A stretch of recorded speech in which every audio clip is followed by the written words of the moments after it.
This is an honor for me to be able to spend some time with you and to listen to the wisdom that you, I know, are going to be sharing with us. But first and foremost, how did this podcast come to be? And this is a situation I want you all to chime in when you want. The questions are directed to both of you. How did this come to be, though?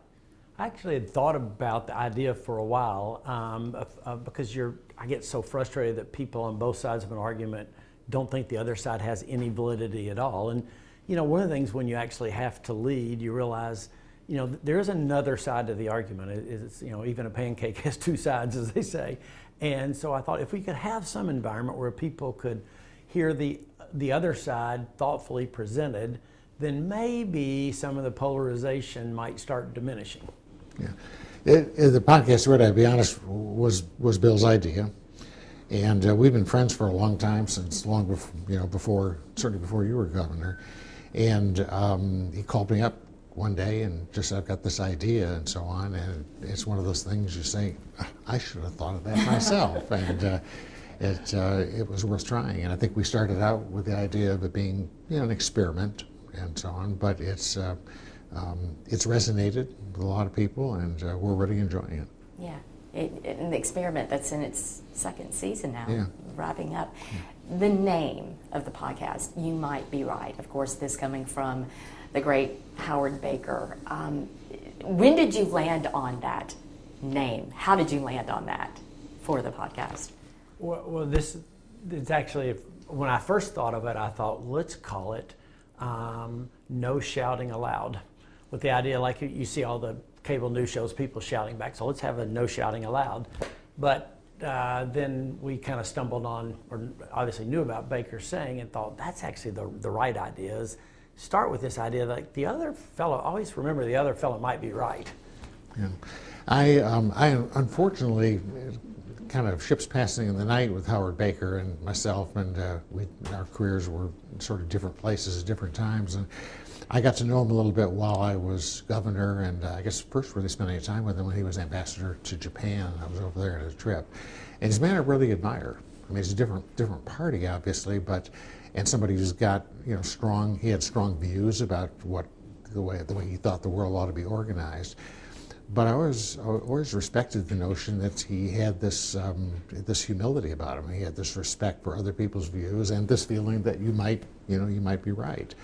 And one of the things we've lost a bit in this country is the ability to have discussions about these things, you know, knowing that you're not going to agree on it, but it helps to understand where the other person is coming from and see it as a genuine difference of opinion and not some character flaw in the other person.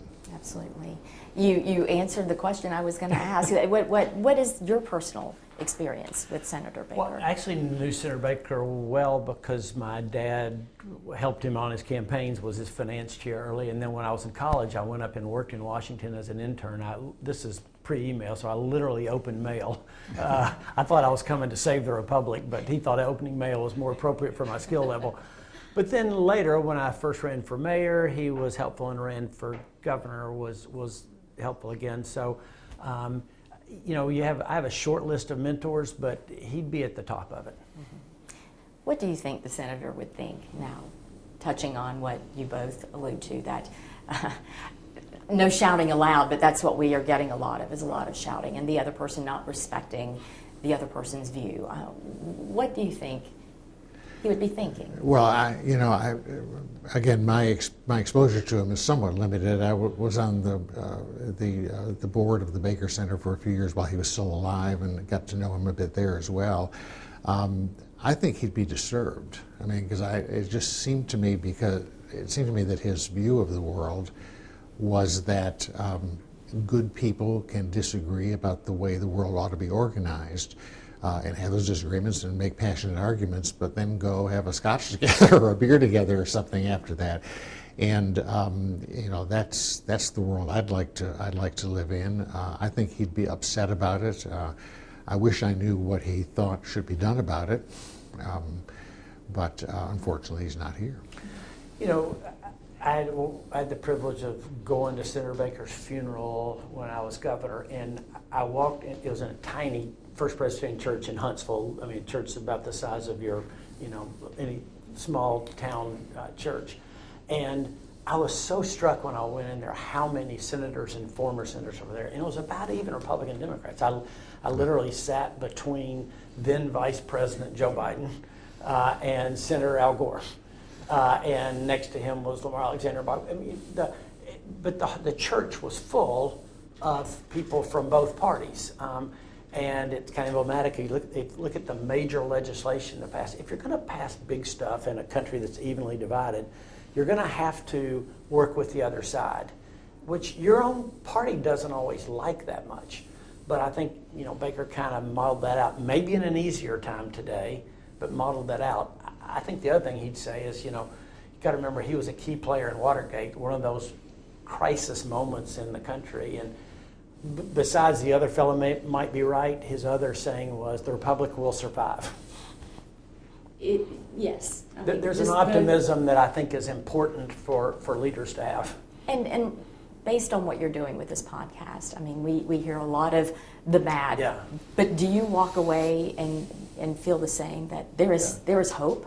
There is hope, despite the divisiveness? Yeah, I think we've tried to have people on who were reasonable people you could have a conversation with across it, and not somebody from the crazy corners of either party.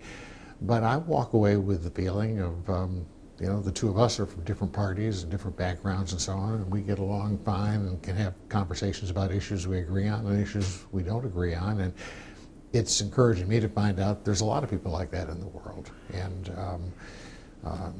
that's not what's rewarded necessarily in electoral politics.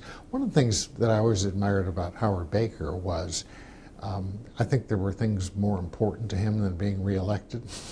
And I think you saw that at things like the way he handled Watergate. I mean, the fundamental belief he had was that this is a wonderful country, this democracy is the best possible, or the best form of government in the world, and we need to make it work. So one of the things that concerns me, and one of the reasons we're doing this, is that the really good people who, volunteer to coach their child's sports team and show up at the Rotary Club, that they're more and more becoming frustrated and exhausted by the whole political process and saying, I'm going to check out. And one of our messages is don't bail out. If those people that are kind of the heart and soul of America say, I've had it, I'm just so frustrated with the yelling back and forth, maybe I'll check in and vote in the general election. But that's just really, regardless of which party you're in, that's the wrong solution. The right solution is to engage in the process earlier. I mean, you might not like the primary process, but that's how we decide who's going to run in the general election. So if you're frustrated and exhausted, don't check out. Yeah. When I was governor, one of the things I always enjoyed doing was going to these civic clubs and giving a talk and answering questions, Rotary and Kiwanis and those, for just the reason you described, which is it's just real people who are leaders in their community. It's not about some issue. And I always would come away from those encouraged that there's a lot of reasonable people who don't all share the same view about how to organize the world, but can easily get beyond that and do things for the good of their community and state and country. Well, given the experiences you both have had and the wisdom that you have, and then in talking and engaging with the guests that you have on the podcast, simply, is there a checklist? Is there anything that we can do as individuals to be open and engaged in the process, but not hateful in the process?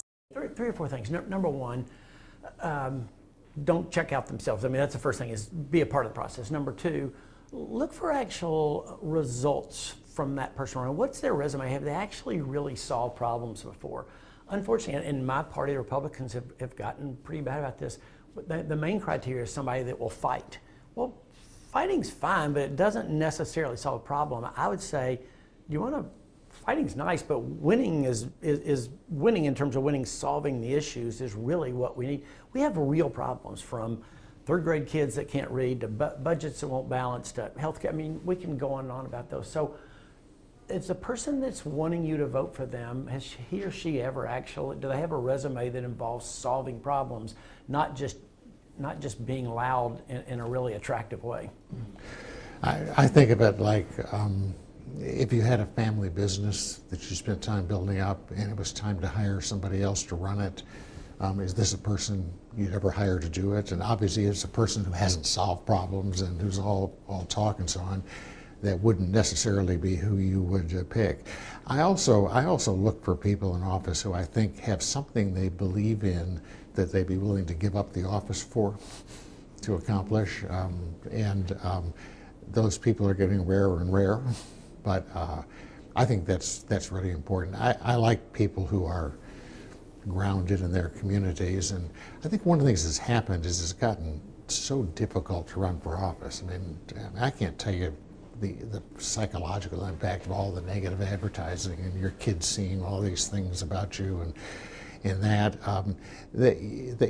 I think fewer and fewer of people who are ordinary people who are grounded in their community see that as an attractive kind of thing to do. You have to be a little weird to run for office these days, and that's unfortunate because that's not what the founders had in mind in our democracy.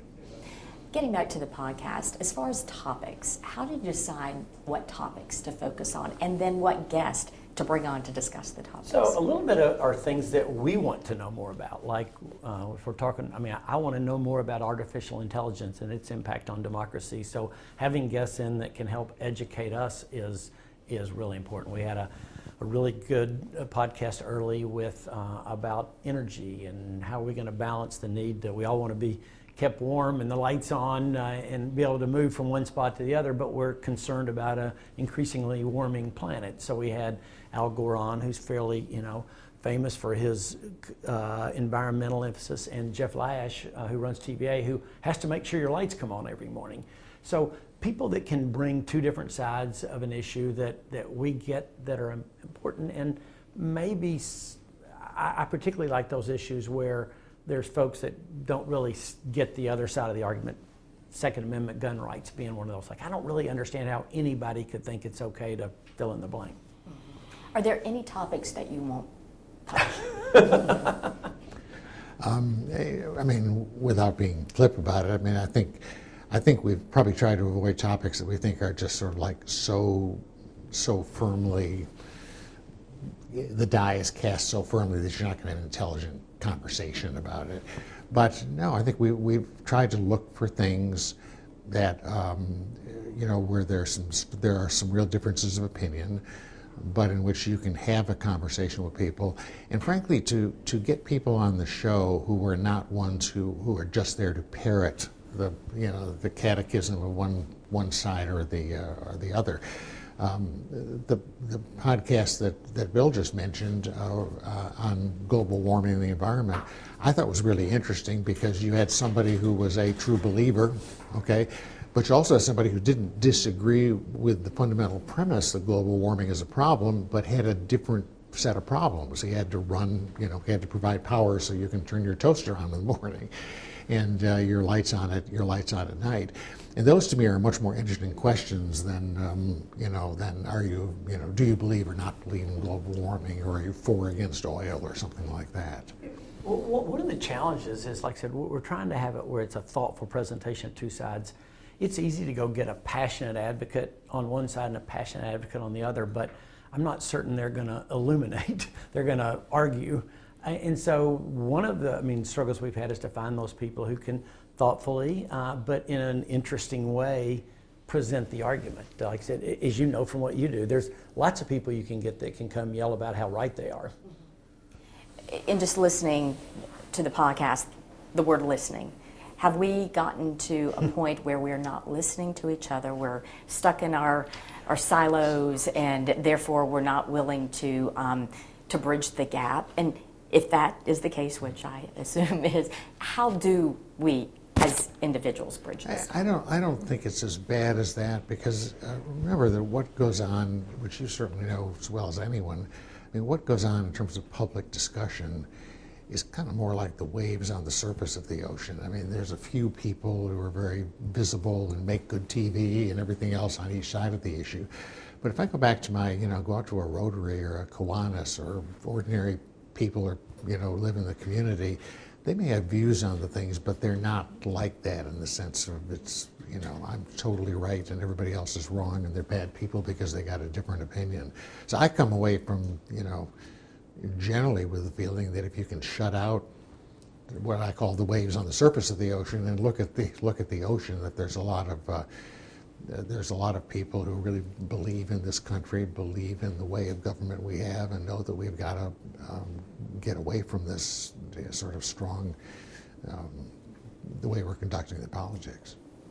You know, and I think just the message that you're sending here and with your podcast, two mayors who then became governor from two sides, different sides of the aisle, but coming together.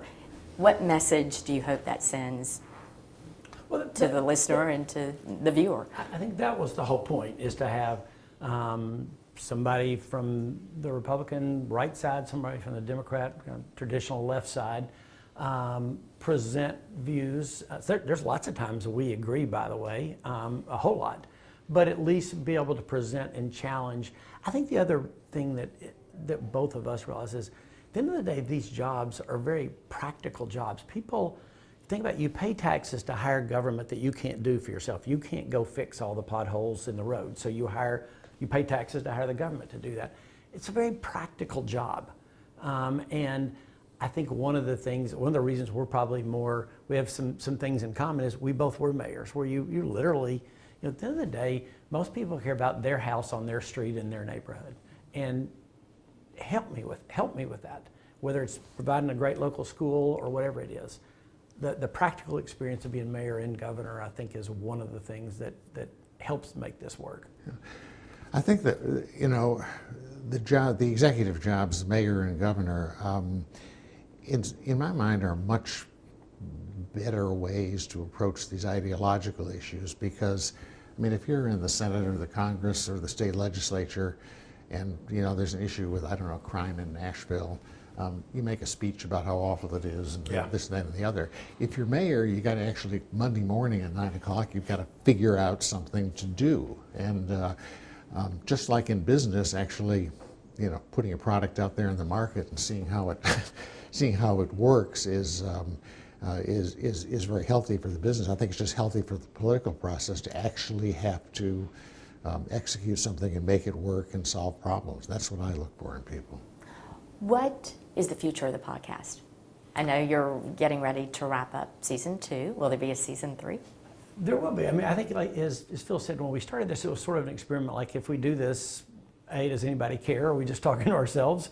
And then B, can we attract those guests who can thoughtfully present each side? And you know, I think we've been able to do that. And so, yeah, I think we're going to keep going. We also think it's part of, you know, the Baker Center for Public Policy is now, you know, part of a school at the University of Tennessee. And I think we'd love to see that become a place, or the place, that people look to from across the state and maybe across the country, is how do we promote a better civic dialogue? So it's hopefully part of the bigger mission of the Baker Center as well. I would love to. I don't have the connection to the University of Tennessee that Bill does. It's not where I went to school. But I would love to see the Baker Center just become really a focus for the whole country on how to approach democracy in a sort of civil and practical way. I mean, I think that kind of thing ought to come out of here in the middle of the country, and you know, a state like Tennessee. I'd love to see us really become leaders in this nationally and not just in the state. But the way you end every podcast is you ask your guest, has there ever been a time where you thought, hey, you might be right, they might be right? Have you, through this process, had that realization? If not through the podcast process, at a point that's oh no, I'm always right, aren't you? Yeah, I have in these podcasts, a couple of them. Some of the things that were said, for example, in the one on guns, about how in part this has always been a very violent country. Was something I really had not understood, and helped me to understand how this issue might be tackled. And certainly I've had examples of that outside of the podcast in government. To me, the quality you have to have in people is just a little bit of humility. I mean, look, if you've got a lot of it, you're not going to run for office, and we all recognize that, you know, people who run for governor or mayor have got adequate egos. But just this notion of saying, like, I don't know everything, and I need to listen carefully to some of, you know, to other people and evaluate it. I think is an important quality, and, you know, for my part, when I can make that work, and it doesn't always happen that way, I think I always end up with better answers than I would otherwise. Yeah, I can think of several. I mean, usually for me, it's not so much, oh, I'm going to dramatically move on that, but it's you know, when Jeff Lash came and talked about the potential to build, you know, smaller scale nuclear reactors, and is that a potential for solving some of our energy issues? It kind of opened up like, yeah, I think that is an avenue that we need to be pursuing. And of course, in East Tennessee, we're right at the heart of a lot of the possibility there. You know, like I said, I'm the same thing on guns. You kind of listen, and that's one of those issues. I mean, I have a position on that, but you listen to both sides, and you're kind of, okay, I get a little bit more of the argument from the other. You know, term limits was a big one, and I kind of came away modifying my view of where term limits are appropriate and where they're not. How has your relationship through this experience, has it changed in any way? Has it, I don't know. Well, how has it played actually, out?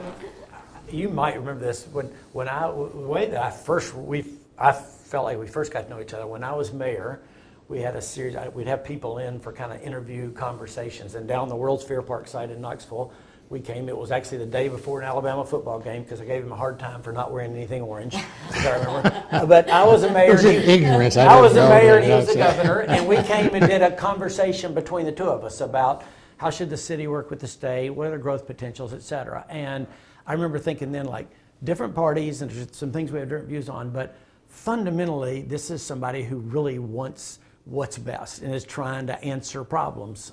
And kind of from that day, I felt like, again, while I was mayor and he was in office, and then when you walk into being governor, you know, you start day one, but you don't. It's not a 100-yard dash. You get the baton from the person who came before you, and there were so many things that he was working on, whether they be economic development opportunities. There was a lot happening around education. We had just won Race to the Top.